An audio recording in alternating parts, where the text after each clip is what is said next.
На 27 странице мы проходим наличие шиста и яхши, а также отвечаем на вопрос койда. Смотрим на рисунок.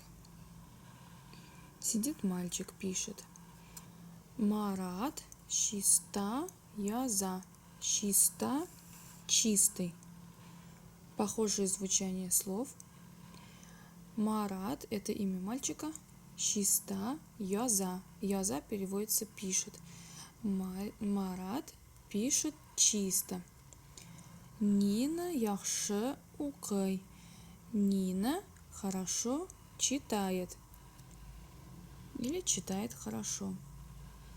Отвечаем на вопрос койда. Для того, чтобы ответить на вопрос койда, где нужно подставить окончание до «д» или то «т». То и «т» мы ставим после глухих согласных. «К» – это глухая согласная. Именно «та» ставится после глухих согласных, и если в слове есть твердые гласные. «Т» ставится после глухих согласных, и если в слове мягкие гласные.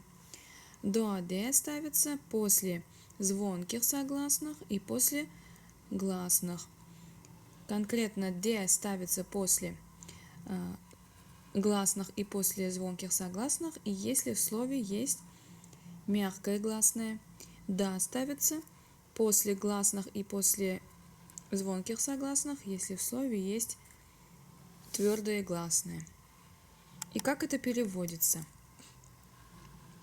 Üstel – это стол, üstelde – на столе. Токта – доска, токтада – на доске. Урындык – стул, урындыкта – на стуле. Мектеп – школа, мектепте – в школе. Получается, окончание «д», «да», «то», «те» переводятся или «в», или «на». То есть они являются окончаниями, которые на русский язык переводятся как предлог «в» и «на». И вот здесь правило дается в виде таблицы. «Да» ставится после твердых гласных, «д» ставится после мягких гласных. Но еще сюда забыли прибавить не только «да» после твердых гласных, но еще и «та». И не только «д» после мягких, но еще и «те», вот этот вариант. И как они ставятся после согласных. «До», «д» после звонких, а «то», «те» после глухих. То же самое, что было сказано выше, но уже в виде таблицы для запоминания. Это очень хорошо.